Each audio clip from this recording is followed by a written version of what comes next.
Welcome to the Employment Law and HR Podcast with your host, Alison Colley.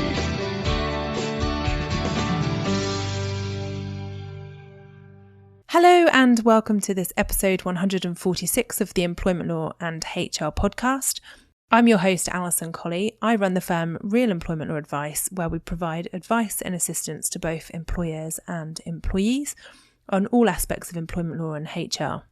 For those of you who have been listening to the regular episodes, you'll know that I've been talking a lot about furloughing and the job retention scheme. And it certainly hasn't stopped. We're still getting calls and inquiries from both businesses and individuals about the scheme and their rights, and then the fallout from that. But fortunately, the portal for HMRC opened on the 20th of April, and hopefully there won't have been any further additions or guidance between then and this podcast coming out. Of course, if there is any further updates, you'll find them on our website, which is adviceforemployers.co.uk. And there's loads of information there, including frequently asked questions, some information for directors about furloughing, and also my take on the situation in relation to annual leave. But a bit of a break from furloughing and the furlough scheme. With this episode of the podcast, I'm going to be talking to a HR professional from across the pond, if you like, over in the States. And it's been really interesting to talk to her about how things are going over there and how they're managing in relation to HR. So without further ado, I'm going to get into this week's featured content.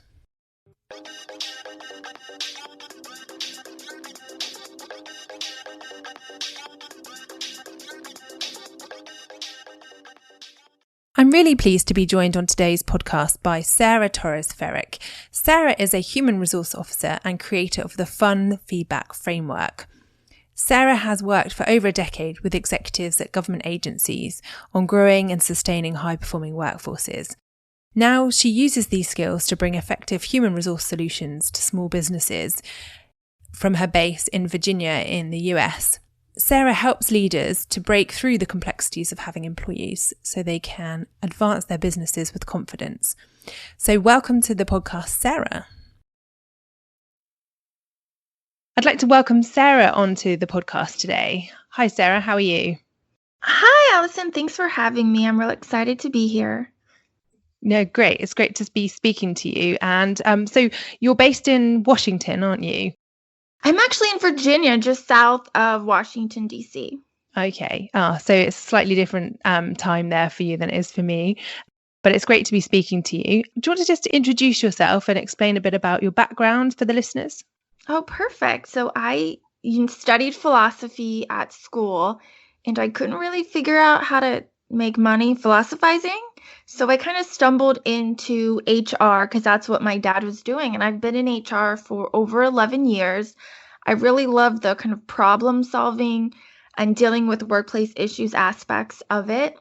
About 2 years ago, I really learned that I loved helping small businesses. My husband's had a small business for about 10 years now, and I was kind of helping small businesses along the way and realizing that it brought me a lot of joy helping them because they're in positions where they can't always afford really top of the line, HR, even employment law support. So I just love bringing those, high-end things that I've spent 11 years doing, bringing it to those small businesses. And did I read that you used to work for was it the military or the local government? Yeah, so work different places within the Department of Defense on the civilian side. Okay, I bet that was interesting. Very, very fun, yes. Yeah, lots of interesting characters, no doubt. Yes, and there's a lot of unions in Department of Defense, so I enjoyed my time working with diverse unions.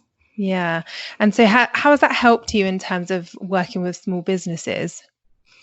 I think it helps because, when you're that big machine, you have a lot more resources and you can tap into a lot of different people that can bring kind of innovation. And when you're a small business, you can't really tap into those, state-of-the-art thinkers, those best practices. So bringing all of that knowledge to the small businesses were great.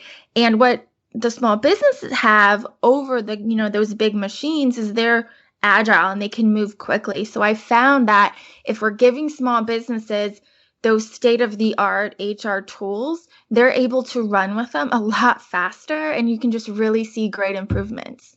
Yeah, absolutely. And so is that where you're currently sort of channeling your energies now for small businesses? Yeah, so I kind of like to set them up for success. So I normally work with extremely small businesses. They've either just hired their first few employees or they're trying to figure out how to make that jump between, it's just me, it's me. Maybe every once in a while I, hire a marketing person as a contractor. And how do I make that jump to having kind of an agency that I need to be kind of the CEO of? So I love helping them make that transition and then set themselves up for success so they can leave a, high performing workforce. And so what do you see as the biggest challenge for a small business owner then who moves into employing their first employee? Well, I think it's twofold. I think what they think their problem is money. They're kind of very scared about making the jump. And so working with their, financial advisor to see, is it really helpful? Is it really doable? Is what they need. But what I think they, actually need, because oftentimes what we think we need and what we actually need could be different. I think one of the biggest things that they do need is kind of that mindset shift. So oftentimes they're thinking, this business is me, I'm the face of it, only I can do things.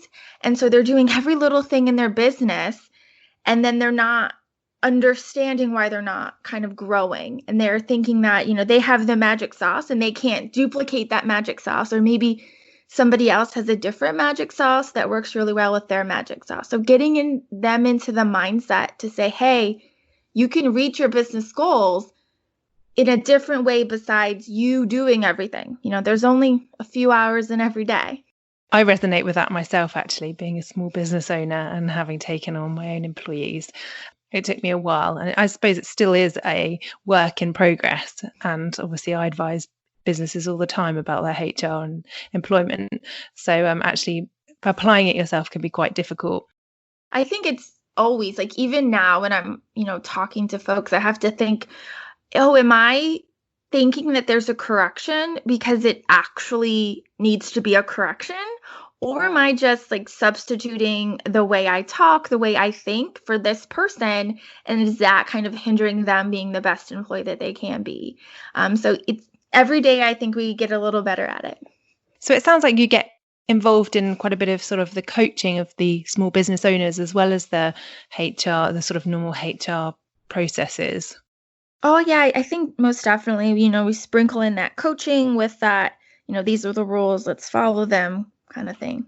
And one of the things that I wanted to talk to you about was how you deal with change for small businesses, and in particular, managing change with employees and motivating employees in really difficult times, because obviously we're all being affected across the world in relation to the coronavirus, and that's having a huge impact on businesses and the relationships between businesses and their employees. So what are you doing with your business clients at the moment to help them to manage this sort of time? Change is hard, and right now the change is very stressful because it's getting to really foundational things for people. A lot of people are fearing that they're not going to have a job, they're going to have reduced hours, they're not going to be able to take care of themselves and their families. So this type of change is one of the hardest types of change that a business has to go through. It's even harder because a lot of times, the business is making the choice to close or downsize. But here we kind of have outside entities and outside force that's telling us, we can't be open for good reason. But it's still really hard. And so hopefully the business had already put in a lot of capital into kind of the trust bucket, because it's going to be trust and then communication that gets you through it. So anything you can do to, foster and improve the trust your employees have in you is going to be helpful. And then making sure you're being transparent, you're communicating, you're bordering on over communicating, you're using different means to communicate to get to different types of people, you're allowing collaborative communication. And then you're really listening with an empathetic ear. Still you need to think about your business and your customers, but you also want to be empathetic to your employees. Yeah, and that's really hard, isn't it, when lots of business owners are under a considerable amount of stress, not only for sort of maintaining their own families or running the business, looking at the books. So how do you help business owners to remain empathetic and to continue with all the good work in terms of communication and trust? Well, I think first that business owner needs to have somebody they can confide in. And I recommend it's not kind of a spouse or a friend. That person's not going to just tell you what you need to hear to kind of feel better and move on with the scenario, but you have a coach, a mentor, an accountability partner, a business kind of best friend. And these are the people that you're going to have those emotional, hard conversations with, right? So these are the people that you can confide in and say, I really do think I need to have a layoff. I really do think I need to have a furlough. I really do think I need to reduce hours, and kind of talk it out, because you can't have, as a business owner, you can't have those real emotional conversations directly with your employees. You have to, because your communication with your employees needs to be to help them get through it, not to help you get through it. So you need to make sure you have that outside person to help you get through it, because it is emotional, it is draining. And once you can get yourself in that space, that's when you can have the conversations that there are going to be some conversations that are just being empathetic feeling, right? So that might be, a weekly staff meeting, small group setting or one-on-one call where you're talking about how are things going? How are you dealing with the schedule? How's life at home, with your kids and your spouse there? And you can have those conversations and then hear what the employee is saying. If the employee is coming back saying, I'm struggling with having, all the interruptions from my family, you can listen, feel empathetic for them. Don't jump to, well, I'm not paying you to pay attention to your 6-year-old, right? You don't want to jump there. You want to stop. Okay, well, how can I help them fix this work schedule? And then you can kind of go into solution mode. Yeah, and it is really difficult, I have to say. Again, looking at it from my own perspective as an employer, you have to have a sort of a complete mindset shift, don't you? From what you're thinking about and how you are in the business, to then moving to talking to staff and employees, and really sort of as if taking one hat off and putting another on, and really sort of channeling yourself. Exactly. And that's really difficult. And another hard part is remembering that when you're having that empathetic conversation, you're still having a business conversation about a business problem. So if I have this scenario where my employee's telling me that she's having a hard time, moving to remote work because she's getting interruptions from her kids and her spouse, I don't want to jump into like marriage counselor mode where I'm, well, how are you communicating with your spouse? How can that be better? That's not what we're talking about here. I still want to have that business conversation about a business problem, right? So the business problem there is she can't concentrate on her work, so she's not getting these projects done. So I'm going to move the conversation not so much to how is she going to deal with her relationship with her spouse and how she sets up her kids, but how can we set up her work so her work is more effective? And through that conversation, we're going to stay in our professional lane, but we still might get to a conclusion of maybe a flexible work schedule that helps her. Maybe we gives her some skills in time blocking, things like that are going to solve the problem. Be empathetic and still stay in our, business lane.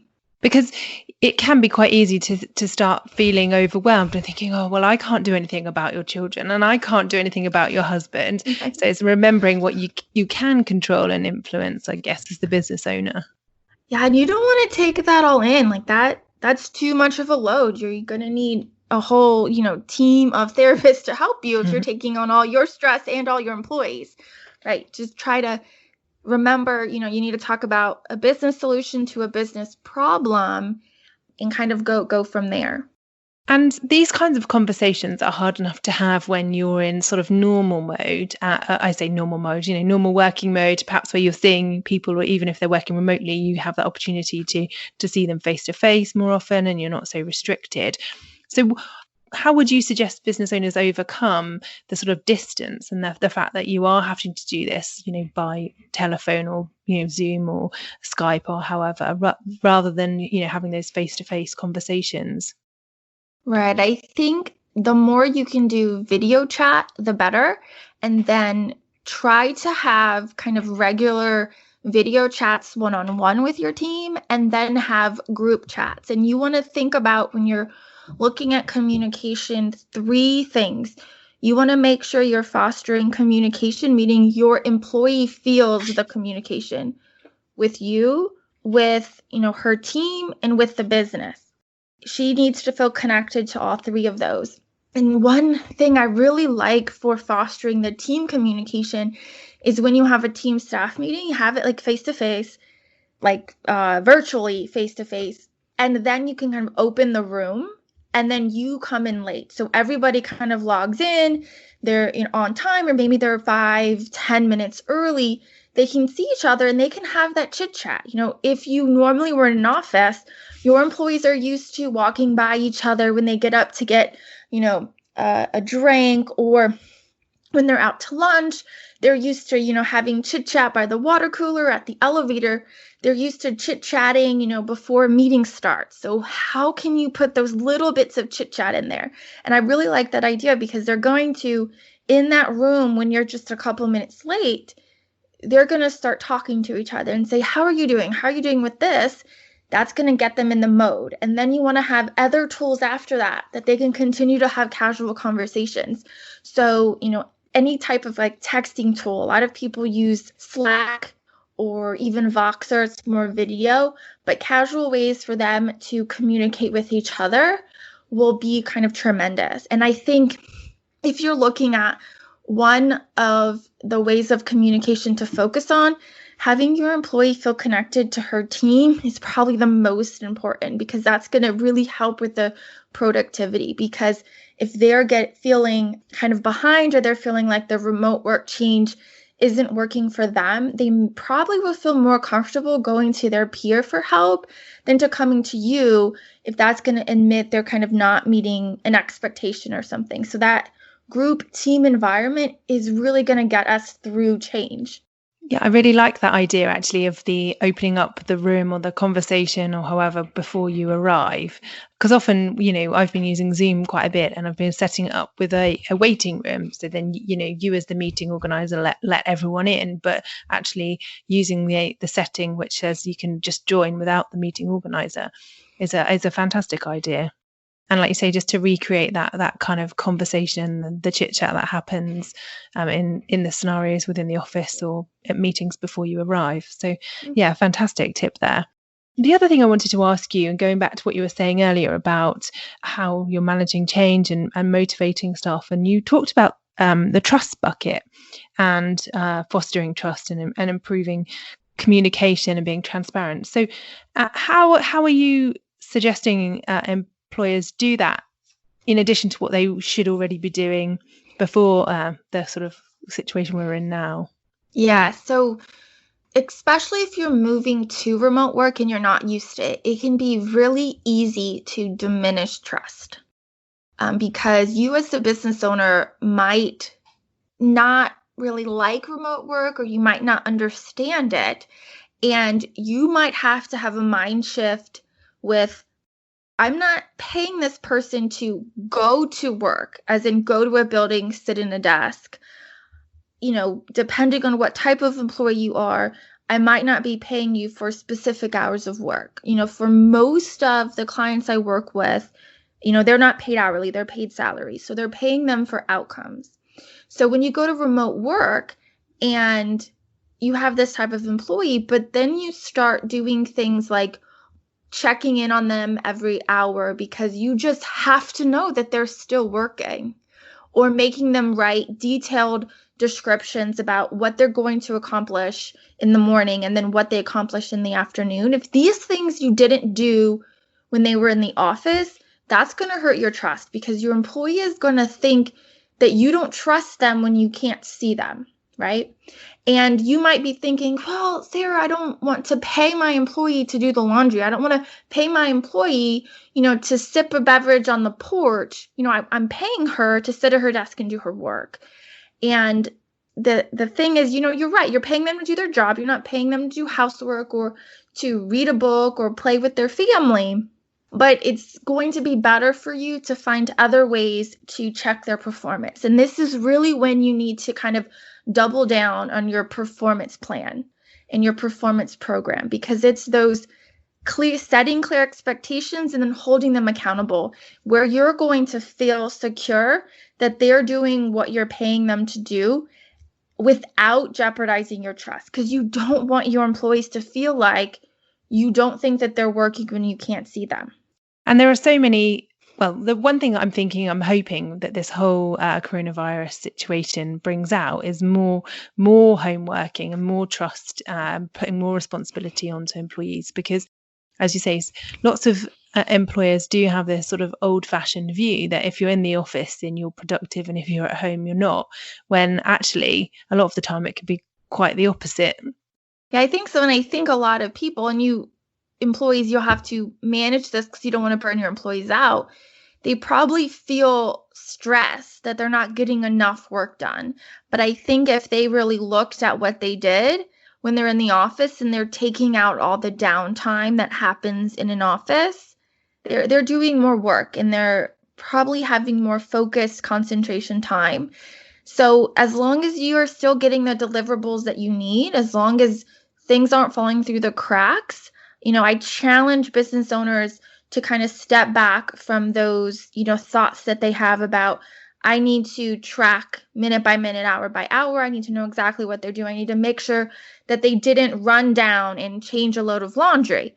Well, did you really care when they, went down a couple floors in the building, to get, a Danish and a tea? No, you didn't. So why do you care that they took 5 minutes to change? And so thinking like that and being flexible is really going to help, not just for remote work in general. Well, I agree. I wish that one thing I hope that comes out of this is improvement in the workplace, but also when we're dealing with change, you have to be very cognizant of that trust factor, because if employees don't feel trusted, they're already having heightened emotions because of where we are, you're not going to have an engaged and productive workforce.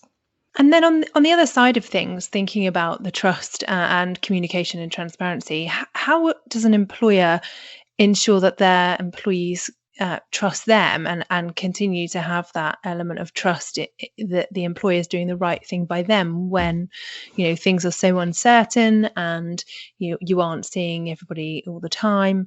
How does an employer, on the flip side of it, ensure that the employee still maintains that trust in them? Right. So generally speaking, an easy way to build trust is to talk about mistakes. So, as a leader, every time I make a mistake, I kind of do a little happy dance, because I probably made a mistake that's going to help me. Some mistakes are needed to advance, but I also now have an opportunity to show vulnerability and show my team what it means, right? So when I make a mistake, I make it big, I communicate it big. I make sure that everybody knows that I made the mistake and this is what we're doing about it. This is a mistake that's going to push us forward because of XYZ. This is a mistake that means I need to change something. So that is a general kind of tactic that you can use. Whenever you make a mistake, make sure you're communicating it to your team in a way that makes everybody feel like they can be vulnerable too, which will build a connection. When we're talking in this specific time, make sure you're being transparent, right? Don't tell your employees everything's going to be okay and then turn around and talk to your, CFO about possible layoffs, possible furlough, possible reduction in hours. That's not true. If it comes out, 3 months from now, 3 weeks from now, that you're going to have to do something drastic like that, every employee, even the ones that stay, that aren't affected, are going to remember that you told them it was going to be okay, and it wasn't okay for everyone. So you need to be transparent. If you don't know the answer, say you don't know the answer. I would say you can practice what you're going to say, because sometimes we say things like it's going to be okay because we hope that it's going to be okay. We're not lying. That's what we hope for, but that's not something that we should kind of say, and I watched this in a TV show, and it was about a chief of police, and there was one of the police officers allegedly did something bad and somebody got hurt. So her attorney says, don't say you're sorry. And she said she was sorry because she's like, obviously I'm sorry. Somebody got hurt. And then the entire episode, it kept on going back in her face, right? The other police officer said, you don't have our back because you said you're sorry. The lawyer says there's going to be these lawsuits because you admitted guilt because you said you're sorry. So things that you say because you're a good person might not be the best things to say as the business owner. So talk to your advisors, practice, make sure that, others will perceive what you're saying the way that you need to, because it's important that you're transparent and everything that you say is completely accurate, and it's going to stay accurate for the near future. Yeah. And what do you think about businesses or business owners who hide behind HR? Do you find that fairly often? Do you find people try to get you to deliver the messages? Oh, all the time. And I think the CEO is the head of HR, right? Your HR person, me, your HR lady. I'm not your head of HR. You're the head of HR because you're the leader. I can help you. I can be that leadership coach for you, but that's your job. And so the worst thing that you can do, and I've seen this so many times, like say somebody needs to be disciplined, somebody needs to be let go, the manager hands them a packet of papers and said, HR made me do it. Sarah in HR, she made me do this. No, HR doesn't make the decisions for you. Just like your CFO is not telling you how to spend your money, your attorney's not telling you what you need to do. We're all advising you. It's you as the business owner that have to make the decision, and you have to communicate it. Because I'm telling you, if you want your employees to trust you, you need to be the one to say it. And saying hard things in motivating people to stay strong and work through crises like we're in now, it's much easier for them to buy into what the CEO is saying, the face of the company is saying, the person that signs the check is saying, rather than what HR is saying. And it is a really tough job being a business owner, being an employer, and being the face of the business in front of employees in difficult times. And it's so much easier to hide behind HR. And I see it quite a lot and see the negative impact that has. So absolutely, having someone like yourself on hand to, like you say, coach them through it and give them the tools to be able to build that trust and confidence in their staff and deliver those messages is really important. So I just want to move on, Sarah, from talking about how you deal with the sort of change and things, whilst I've got you on the podcast, to ask a bit about what's happening in the States in relation to employment, and how your government have responded, or I know lots of it's state by state, isn't it, to the sort of coronavirus situation. You may have heard here in the UK that the government introduced a scheme called the Job Retention Scheme, where employers can furlough their staff and claim 80% of the pay. And I just wondered if there's anything equivalent there. Yeah, we are kind of working through that. And most of it is coming from the federal level. And they do say that they're going to offer more. But the first batches were really focused, or they were intended to focus on small business. The first was unemployment. So we have businesses pay unemployment insurance for their employees. So if you're a small business owner and say you're not paying yourself on payroll, then you probably wouldn't qualify for unemployment. Or in some states, you never would qualify for unemployment. Your employees might, but you wouldn't, even though the state made you shut your doors because you're not an essential business. So the first law said, okay, I'm going to open you up to get unemployment, business owners. And then for your employees, they can get more unemployment than they normally would have gotten. They also offered two different kinds of loans. There's a loan that you would get from our small business. We have like a small business agency on the federal level. Mm-hmm. And this loan, you could get a $10,000 advance that you didn't have to pay back even if you were denied the loan. But the loan or part of it would be forgiven if it was used for like rent and utilities for your business or for payroll, because the government wanted to see was us to take people off of being laid off or being furloughed, bring them back to work, some kind of work, and then they would rather give the incentive for the business than, all that unemployment.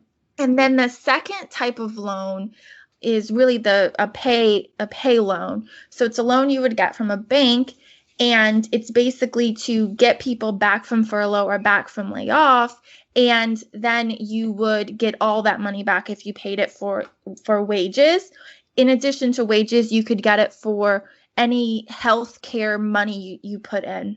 Okay. So oftentimes the company's offering health care, and if it costs $100, they might pay $60, and then the employee pays $40. You would still get that $60 back under the program.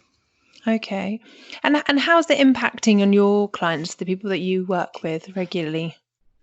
Well, it's been really hard for small businesses because they don't have an in-house counsel. They don't have an in-house, accountant, in-house HR that's really helping them prepare. So they are taking a little longer to get everything prepared because it's a lot to apply for these.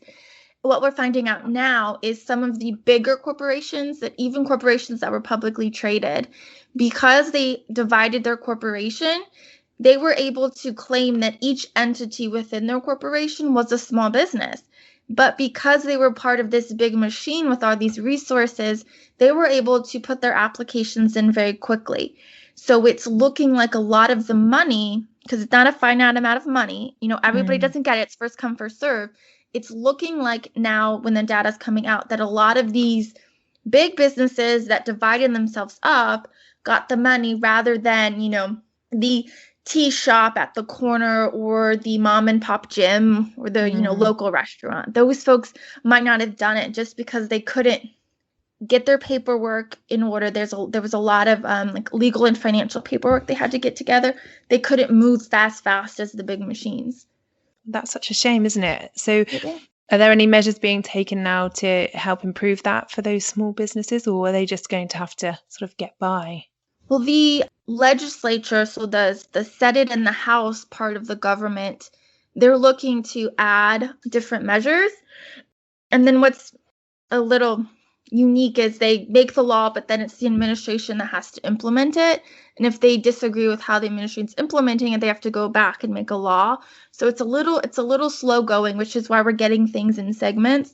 So hopefully in the next segment, we can see something for truly those small mom and pop type businesses. No, that's good. Well, hopefully there is something for them. So what are the number one sort of tips and things you're telling your clients about at the moment to help see them through this situation from a HR perspective? So I think from the business as a whole to look at the finances, the structure, what you're offering, and from the HR perspective on that, really having that conversation about how long can I last with my workforce? Do I need to make changes? And not putting off the question about layoffs and furloughs or reduction of hours. Have that thought process now. I want them to be able to say, hey, if we're staying closed, this is the work that I have that can be done remotely. This work can't. This is the money I'm projecting having come in. I can last 3 weeks like this. I can last 6 months like this. And then after that, we're going to have to make a change. I want them to know that on the front end. And then with leading their teams, just really think about trust, communication, and then structure. So structure is really when we're moving our employees to a different way of doing business. It might be that they're moving to remote work. It might be that we had to, say you have an essential business, you have to be open, and then you have to change the way you're doing business, different practices. In the States, there's a lot of companies taking temperatures, having questionnaires before employees can come in. All of that is a big change. So what structure are you putting in to help your employees be successful in this new model, and then continually check in with them because the right structure might be a little different for everyone. So how can you help them set up themselves to be more the best they can be in this scenario? No, absolutely. That's really good tips there. And so I just want to sort of finalize and wrap things up really with you by asking you, obviously being in HR is a pretty stressful job, and you do end up taking on the responsibilities and stress of your clients and other businesses, no matter how hard you try. So what are your top tips for relaxing and de-stressing? What do you do and what do you recommend to people? I think being strict on my time has been the most helpful for me. So these are the hours that I work. This is when I do things. Because in HR, there are some things that are really emergencies and I'll kind of step out of that. But a lot of times it might just feel like I need to get it done right now. But you can feel like all you're doing is chasing fires and you're never making moves. So I really do practice kind of strict adherence to, my time schedule. When I'm feeling really stressed or when I'm in an environment where there's a lot to do, it seems like there's a lot of fires that are coming up, then I try to do time blocking where I have the specific tasks that I need to accomplish, what are their priorities, and then actually scheduling them in. So in addition to scheduling in my meetings, I'm scheduling when I'm going to accomplish certain things, and then I'm scheduling in, my downtime, what makes me relax, schedule that in, scheduling my family time. I find that really, really helpful. Otherwise, I just, get caught up in doing work, and I'll never stop, especially if I'm home all day now. It's just down the hall. Yeah. So do you normally work from home or do you go to an office to work on a regular basis? Normally, most of my day is in an office outside of the house. You're also adapting to new ways of working and the new norm, if you like. That's right. Okay. And then finally, just before we go, can you just let everybody know how they can find out more about you if anybody wants to get in touch? Where's the best place to contact you? Well, I'd love to connect on LinkedIn, Sarah Torres Ferrick. That's a little hard to remember how to spell that, especially if you're listening to this. So it's easy to go to hrcircleonline.com. Then you can connect with me there. Great stuff. And it's been really fantastic to talk to you and to hear a bit about what's happening, obviously in a different country, but a different perspective, and knowing that actually all the same rules and processes and best practice applies wherever you are, really, whatever the jurisdiction. It's all about trust and communication and being a good person, really. Agreed, yes. Okay, so thanks very much. What I'll do is I'll put all of Sarah's details into the show notes so you can find them there. And do go over and connect with Sarah on LinkedIn. I've already connected with you, Sarah, and seen some of your articles and content. So I'd definitely recommend that. So thanks very much for being on the podcast today. And do take care. And I hope things improve for you over there soon. Oh, thanks, Alison.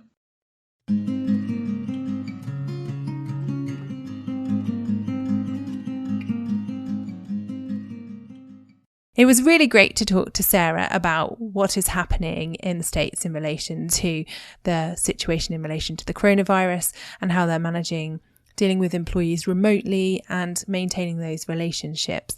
And as I said at the end, it just goes to show that managing people is the same regardless of the jurisdiction and the law involved.